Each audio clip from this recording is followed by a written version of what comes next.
नवी मुंबईत सिडकोचा मोठा भूखंड घोटाळा उघडकीस आलाय। 12.5% योजनेअंतर्गत भूमिपुत्रांच्या घरासाठी राखीव असलेला तब्बल 15 एकरचा जवळपास 5,000 कोटी रुपये किमतीचा भूखंड बिवलकर कुटुंबाला बेकायदेशीरपणे देण्यात आल्याचा आरोप महाविकास आघाडी व स्थानिक भूमिपुत्रांनी केलाय।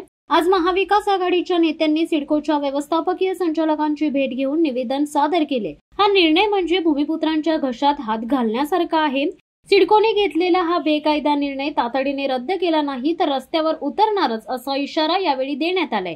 सर्वोच्च न्यायालयाने नुकत्याच बळकावलेल्या वनजमिनी परत घेण्याचा आदेश दिलाय, तरी सुद्धा सिडकोने घेतलेला हा निर्णय न्यायालयाच्या भावनेलाही धक्का देणारा असल्याचे नेत्यांचे म्हणणे आहे।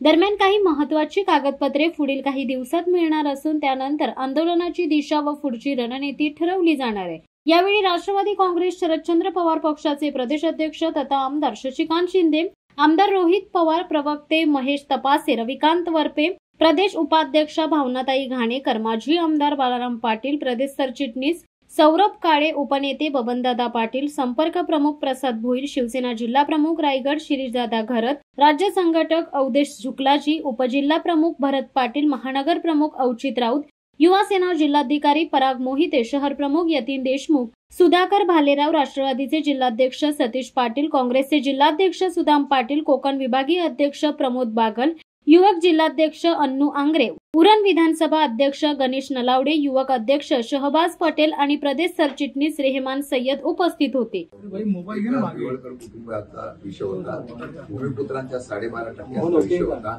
त्यानंतर घराच्या किमती करण्याच्या संदर्भातला विषय होता। बिवलकर कुटुंबियांच्या बाबतीमध्ये सिडकोने निगेटिव्ह हा अहवाल सरकारकडे पाठवला होता।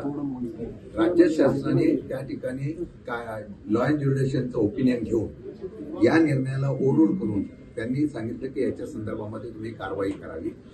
राज्य शासनाच्या आलेल्या अहवालावरच त्यांनी तशा प्रकारची कारवाई केलेली आहे आणि आता आम्ही त्यांना सांगितलं की कायदेशीर कशा पद्धतीने चुका झालेल्या आहेत। आमच्या माहितीप्रमाणे आम्ही सांगितलं की पुढची कारवाई तोपर्यंत सगळे स्थगिती करावी। सुप्रीम कोर्टामध्ये निर्णय असताना सुद्धा आपण ती घाई का केली, तर याला स्थगिती करावी। आजच्या घडीला ते प्रकरण वरती त्यांनी कळवलेलं आहे की अशा प्रकारच्या तक्रारी आलेल्या आहे, मोर्चे आलेले आहे, म्हणून हे प्रकरण आपण स्थगिती करावं। आता राज्य सरकार काय निर्णय घेत आहे ते आम्ही ठरवणार आहे। आम्ही त्यांना कागदपत्र सगळी मागितलेली आहे। जो पत्रव्यवहार जे आधी जे निर्णय झालेले आहेत त्यांची सगळी कागदपत्र आम्ही मागितलेली आहे। ती कागदपत्र घेतल्यानंतर मी आणि रोहित पवार जे असते आम्ही सगळेच असू यावर निश्चितपणे आवाज उठवण्याची भावना कळवतो अशा प्रकारचं सांगितलेलं आहे। त्यांच्याकडून या असलेल्या निर्णयाच्या संदर्भामध्ये आम्ही जी भूमिका मांडतो तशी भूमिका सहसा त्यांची होती, पण सरकारने वरून जे राज्य सरकारच्या वतीने त्या खात्याकडून ज्या पद्धतीने हा आदेश आलेला आहे त्यामुळे ते सुप्रीम असल्यामुळे त्यांना त्या आदेशाची अंमलबजावणी करायला लागलेली आहे।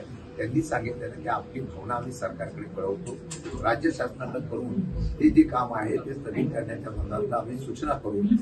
शिवसत्ता टाइम्स न्यूज ब्युरो पनवेल।